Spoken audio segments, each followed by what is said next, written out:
देख रहे हैं इंडिया 24x7 न्यूज। एक बार फिर से आपका स्वागत है हमारे चैनल पे।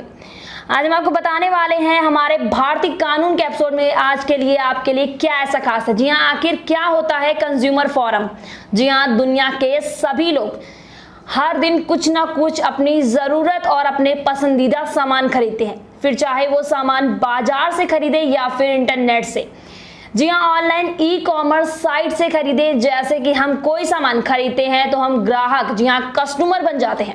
तो कस्टमर प्रोटेक्शन एक्ट 1946 के अनुसार कस्टमर फोरम में केवल कस्टमर ही शिकायत कर सकते हैं। जी हाँ, कस्टमर प्रोटेक्शन एक्ट 1986 के अनुसार कोई भी व्यक्ति जो कोई गुड या सर्विस खुद के इस्तेमाल के लिए खरीदता है उसे कस्टमर यानी उपभोक्ता कहा जाता है। कस्टमर को परचेस बायर, कस्टमर जैसे नामों से भी पुकारा जाता है। तो आखिर क्या होता है कंज्यूमर फोरम, आपको बताते हैं इस वीडियो में। तो आपसे निवेदन है कि वीडियो को अंत तक देखें। कंज्यूमर फोरम एक सरकारी संस्था होती है जहां सेलर और सप्लायर के खिलाफ शिकायत दर्ज की जाती है। इन्हें कंज्यूमर कोर्ट भी कहा जाता है, जो अधिनियम के तहत डिस्ट्रिक्ट, स्टेट और नेशनल लेवल पर कस्टमर को आने वाली परेशानियों का समाधान करके दोषियों पर दंड कार्रवाई करती है।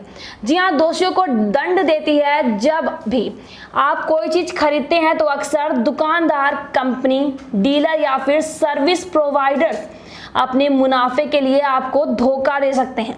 अगर ऐसे ग्राहकों की दुकान, कंपनी, डीलर या सर्विस प्रोवाइडर सुनाई ना करे तो कंज्यूमर फोरम यानी कि उपभोक्ता फोरम का दरवाजा खटखटाया जा सकता है।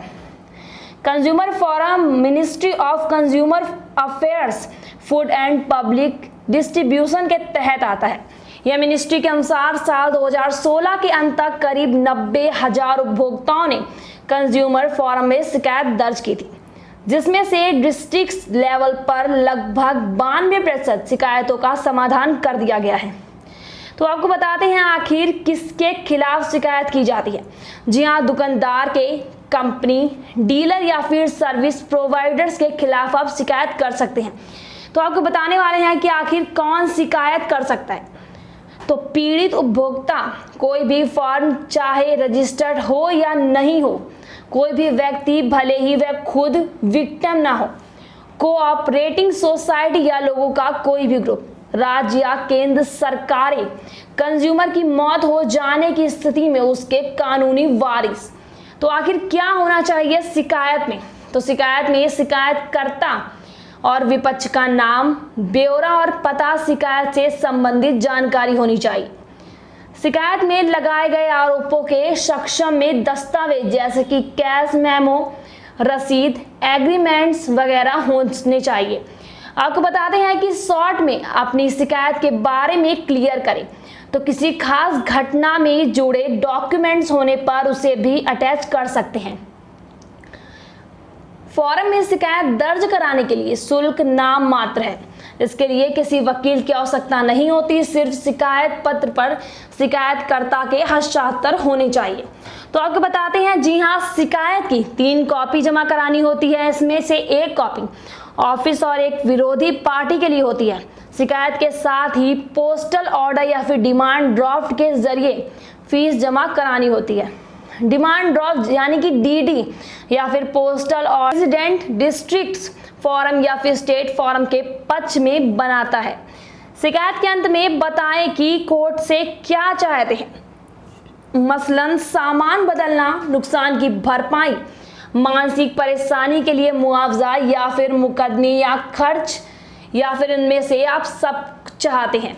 तो आखिर लिखना होता है कि इसलिए जरूरी है कि कोर्ट उसी आधार पर शिकायत करने वाले को राहत पहुंचाती है। ऐसा ना लिखने से कोर्ट की दी हुई किसी भी पेनाल्टी का विपक्ष विरोध कर सकता है। जी हाँ, आखिर कहाँ दर्ज कराए शिकायत। तो यदि सामान की लागत 20 लाख रुपए से कम है तो डिस्ट्रिक्ट फोरम में शिकायत कर सकते हैं, और यदि सामान की लागत 20 लाख से 1 करोड़ के बीच में है तो शिकायत स्टेट कमिश्नर में होगी। यदि सामान की लागत 1 करोड़ रुपए से अधिक है तो उसकी शिकायत नेशनल कमीशन में होगी। कंज्यूमर अपनी शिकायत उस जिले के कोर्ट में कर सकता है जिसमें सेलर का ऑफिस, दुकान, शोरूम आदि हो। कंज्यूमर अपने हिसाब से आसपास की अदालत नहीं चुन सकता। हर कंज्यूमर फोरम में एक फाइलिंग अकाउंट होता है जहां सुबह 9:30 से 1:30 बजे तक शिकायत दाखिल की जाती है। आखिर शिकायत करने की फीस कितनी होती है? जी हाँ, 1 लाख रुपए तक के मामले के लिए 100 रुपए की फीस होती है। वहीं पर 1 लाख से 5 लाख रुपए तक के मामले के लिए 200 रुपए की फीस होती है। 10 लाख रुपए तक के मामले के लिए 400 रुपए की फीस होती है। 20 लाख तक के मामले के लिए 500 रुपए की फीस होती है। 50 लाख तक के मामले के लिए 2000 की फीस होती है और वहीं पर 1 करोड़ तक के मामले के लिए 4000 रुपए की फीस होती है। तो आखिर कोर्ट का आदेश पालन ना करने पर क्या होता है? जी हाँ, अपोजिशन पार्टी अगर कोर्ट का आदेश पालन ना करे तो उसे शिकायतकर्ता को 10,000 रुपए की पेनाल्टी और 3 साल तक की सजा दी जा सकती है। सजा भुगतने के बाद भी आदेश का पालन करना बाकी रहता है। जो जरूरत के मुताबिक आदेश का पालन करवाने के लिए प्रॉपर्टी भी जब्त की जा सकती है। तो आपको बताते हैं कि उपभोक्ताओं को आखिर कुछ परेशानियां का सामना क्या करना पड़ता है। तो वहीं पर सेहत के लिए नुकसानदेह पदार्थ मिलाकर व्यापारी द्वारा खाद्य पदार्थों में मिलावट करना या कुछ ऐसे पदार्थ निकाल देना जिसके में कम होने से पदार्थ की गुणवत्ता पर विपरीत असर पड़ता है, जैसे दूध से क्रीम निकालकर बेचना। तो वहीं पर वस्तुओं की पैकेजिंग पर दी गई जानकारियों से अलग मटेरियल पैकेट के अंदर भरना, कीमत में छुपे हुए तत्व शामिल होना, प्रोडक्ट पर गलत या छुपे हुए रेट लिखना, वस्तु के वजन और मापने में झूठे या लो लेवल के साधन इस्तेमाल करना, MRP से ज्यादा कीमत पर बेचना, दवाओं आदि जैसे कंपलसरी प्रोडक्ट की एक्सपायर होने के बाद भी उसे बेचना, प्रोडक्ट के बारे में झूठी या अधूरी जानकारी देना, गारंटी या वारंटी आदि को पूरा ना करना। तो आप शिकायत ऑनलाइन भी कर सकते हैं। इसकी वेबसाइट पर आप जाकर शिकायत कर सकते हैं, जिसका लिंक डिस्क्रिप्शन पर मौजूद होगा। तो ये थी सरकारी योजना, तो यदि भारतीय कानून से जुड़ा एपिसोड। इसी तरह की खबरों के लिए आप देखते रहिए हमारे चैनल इंडिया 24x7 न्यूज। धन्यवाद। मैं हूं आपके साथ आरोही।